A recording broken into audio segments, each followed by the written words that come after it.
주 예수의 은혜와 평강이 있을지어다. 눈 많이 내리죠. 본당과 또 각 가정에서 온라인으로 참여한 모든 분들에게 우리 하나님 은혜가 함께하기를 바랍니다. 오늘 주일인데 일부 예배가 8시예요.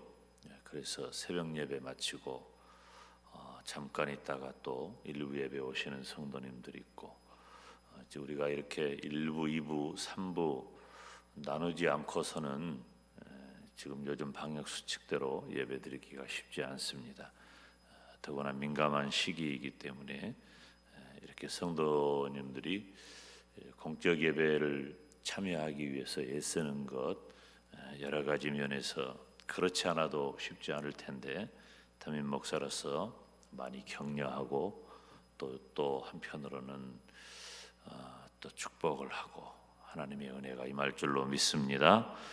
제가 월요일부터 로마서 12장 12절 13절 지금 계속 살피고 있어요. 사실은 월화수 3일 이렇게 말씀 전할 계획이었지만 어제 오늘까지 2번 더 말씀을 전할 기회를 얻게 되었습니다. 우리 어제 새벽에 말씀드린 대로 또 우리 나집사님 기도하신 대로 우리 교회 식구들 중에 환우들이 굉장히 많습니다.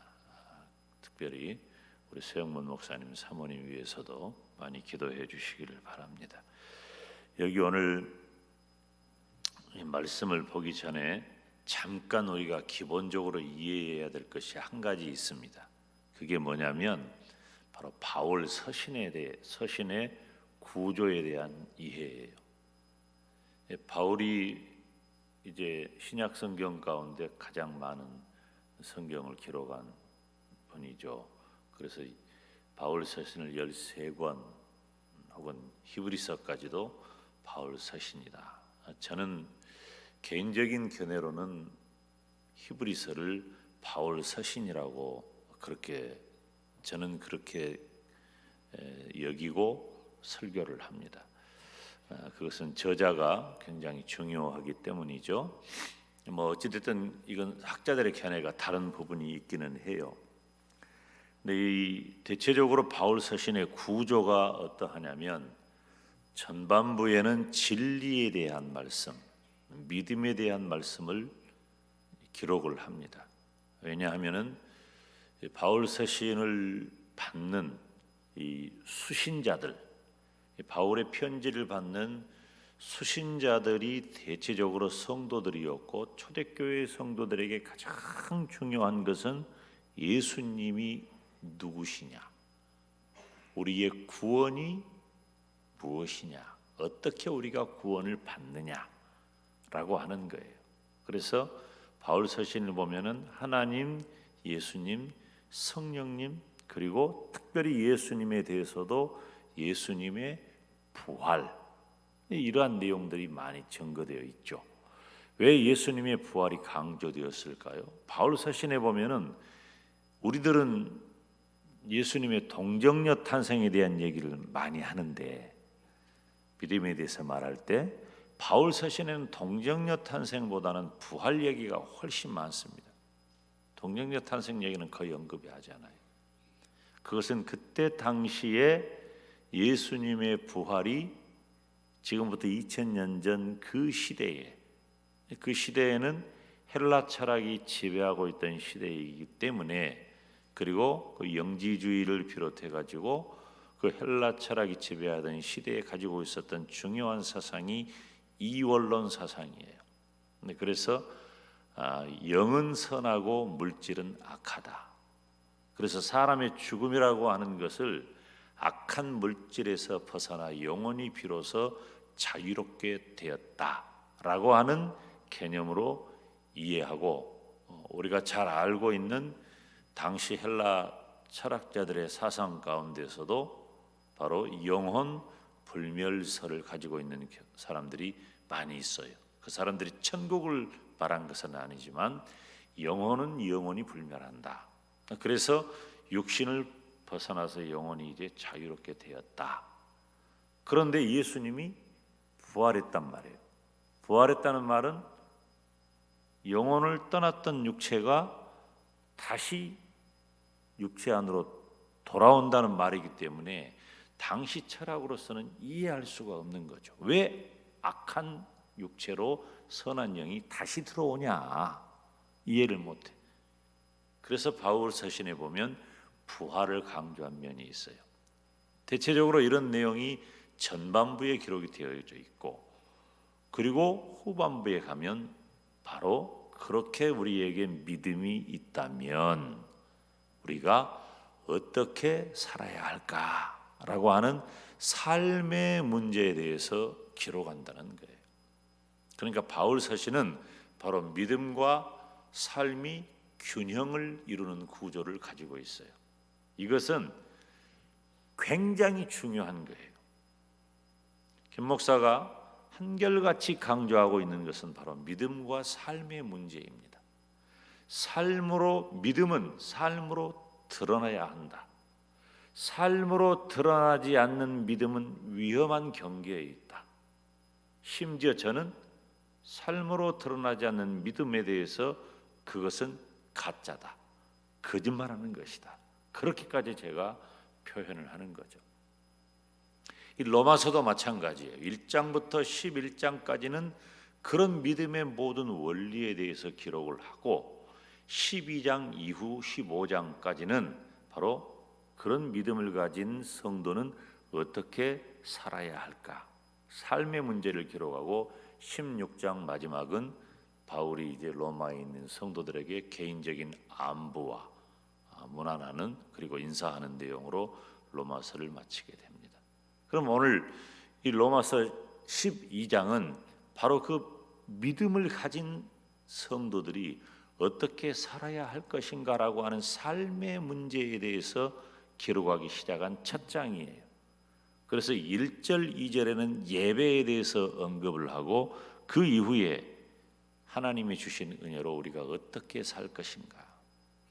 특별히 12절에는 초대교회에 환난을 당한 성도들에게 너희들이 소망을 가져야 한다. 우리들에게 소망이 있는 것은 12절 말씀 보면 소망 중에 즐거워하며 라고 소망이라는 단어를 언급하는 것은 제가 희망과 소망의 차이를 몇 번 설명을 했죠.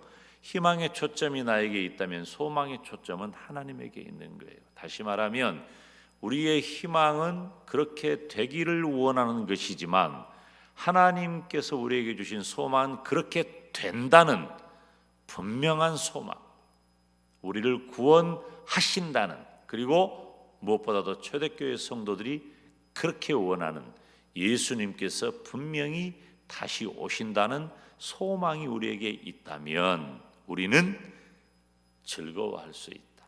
환난 가운데서도 즐거워할 수 있다. 그리고 참을 수 있다. 그리고 기도할 수 있다 하는 말씀을 드렸습니다. 사랑하는 여러분, 우리에게 이처럼 구원받은 성도로서 가져야 할 예수님 재림에 대한 소망이 견고하다면 내 삶의 색깔도 확 달라져요. 우리가 정말 천국에 대한 소망이 있는 사람인지 예수님 재림에 대한 소망이 있는 사람인지, 천국에 대한 소망과 재림에 대한 소망은 종말과 관계가 있어요. 천국에 대한 소망은 개인적인 종말과 관계 있고 재림에 대한 소망은 우주적 종말과 관계가 있는 거예요. 그래서 다시 말하면은 개인적인 종말은 죽음을 의미하는 것이고 우주적인 종말은 예수님의 재림을 의미하는 거예요. 다 부활과 관계가 있어요. 우리에게 이런 소망이 있다면 우리가 이 땅을 살아갈 때 아무렇게나 함부로 살지 않는다는 거예요.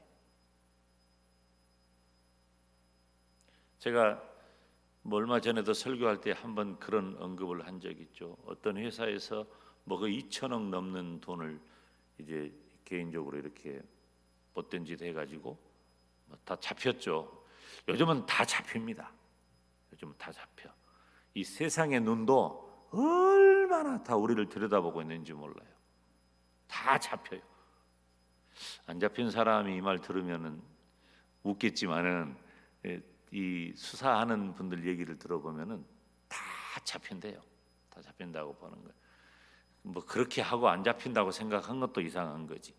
제가 우스갯소리로 얘기를 했지만은 그 다 2천억이 넘는 돈을 금덩어리로 만든 거예요.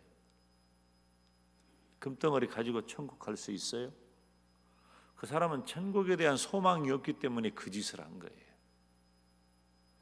우리가 천국에 대한 소망이 있는 사람은 내가 영적으로만 다른 생각을 하는 게 아니에요. 육체적으로도 살아갈 때 어떻게 살아가느냐 하는 거예요. 어제도 오후에 잠깐 어떤 분하고 대화를 하는 가운데 그런 얘기를 많이 했어요. 하나님을 위하여, 하나님의 영광을 위하여 내가 어떻게 살 것인가. 너무 막연해요. 제가 17살 때부터 내 삶의 가장 초점이 하나님의 영광을 위하여. 저는 목사니까 제가 간단하게 설명할 수 있어요. 내가 어느새 하나님의 영광을 위한 삶이 무엇인가 라고 했을 때 나는 교회 안에 있고 교회를 위하여 살고 있더라. 목사니까 뭐 그렇게 사는 거죠. 그럼 여러분은 어때요? 성도들은 하나님의 영광을 위하여 어떻게 사십니까? 무엇이 하나님의 영광을 위한 겁니까? 성도들에게, 우리에게 주어진 교회 안에서 충성하고 헌신하는 것은 두말할 것도 없고, 성도 여러분은 그런 면에 있어서 굉장히 쉽지 않죠. 그래서 제가 가끔 목사니까 내가 좀 더 유리하다, 살기가, 믿음으로 살기가 유리하다, 그런 말씀을 드려요. 여러분은 삶의 현장에서 치열하게 살아야 되기 때문에 믿음 따라 산다는 게 너무 어려운 거예요.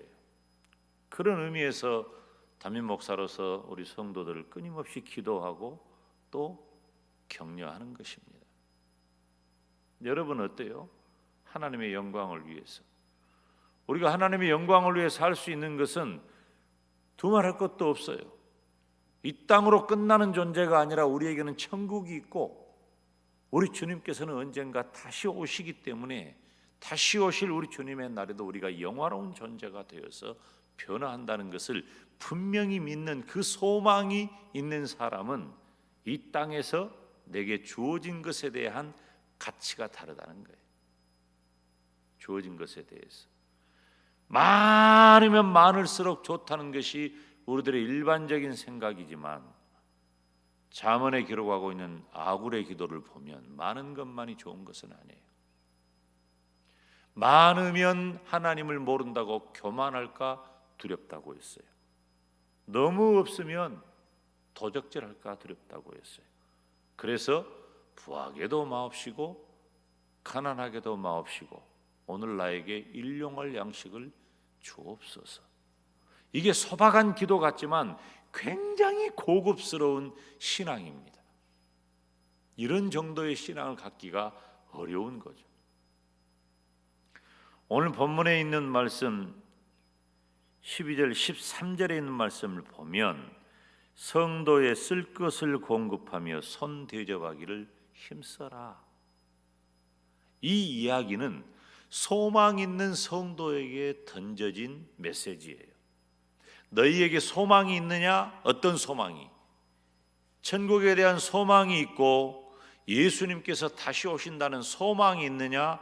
그렇다면 성도들의 쓸 것을 너희가 공급해주고 손 대접하기를 힘써라.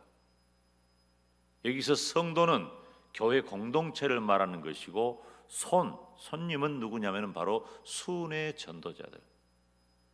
그때 당시에는 바울을 비롯한 전도자들, 이 선교사들이, 전도자들이 순회하면서 여러 지역을 순회하면서, 그래서 순례자, 전도자, 이런 표현들이 신약 성경의 요한서신에도 자주 등장을 하죠. 그러니까 우리가 천국이 분명한 소망이 있고 예수님의 재림이 분명한 소망이 있는 존재라면 내게 주어진 것에 대해 어떻게 사용해야 할까라고 하는 것을 분명히 하자는 거예요. 내가 반드시 많이 저장해 놓는 지혜로운 저축을 거부하는 게 아니에요.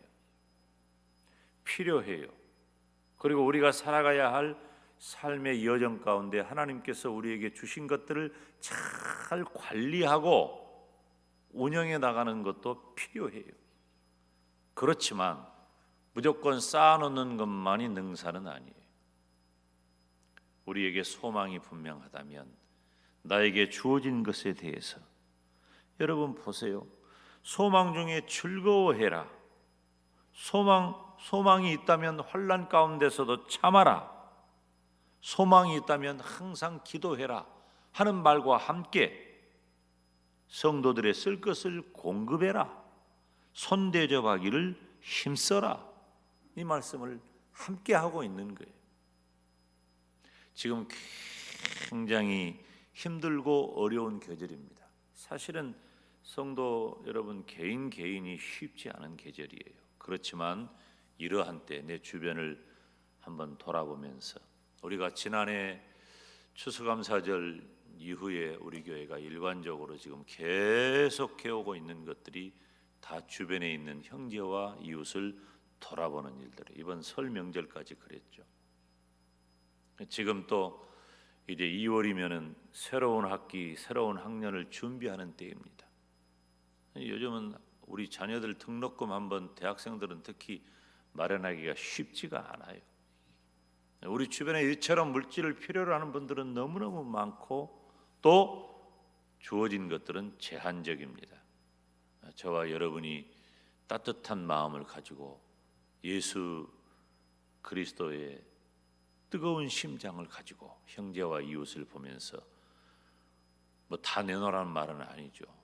혹여라도 내가 작은 밥 한 끼, 차 한 잔, 그리고 따뜻한 말 한마디를 나눌 대상이 눈에 띈다면 조용히 다가가, 뭐 거리두기를 하니까 그런 표현이 좀 그렇습니다만은 조용히 다가가 따뜻하게 손 한번 잡아주고 예수님의 사랑을 직간접적으로 전할 수 있다면 우리는 내 믿음을 내 삶에서 그대로 드러내는 사람이 될 것입니다. 오늘 거룩하고 복된 주일에 함께 예수님을 믿는 성도들끼리 서로 사랑하고 따뜻하게 우리 하나님께 영광 돌리는 우리 모두가 되기를 주님의 이름으로 축원합니다. 이 시간 기도할 때 오늘 주일입니다. 이제 뭐 조금 있으면은 저도 집에 갔다가 바로 교회 다시 와야 할 텐데 1부, 2부, 3부 오전 예배 그리고 오늘 저녁 예배 지난주에 이어서 건강 세미나 진행하고 재직회가 있습니다.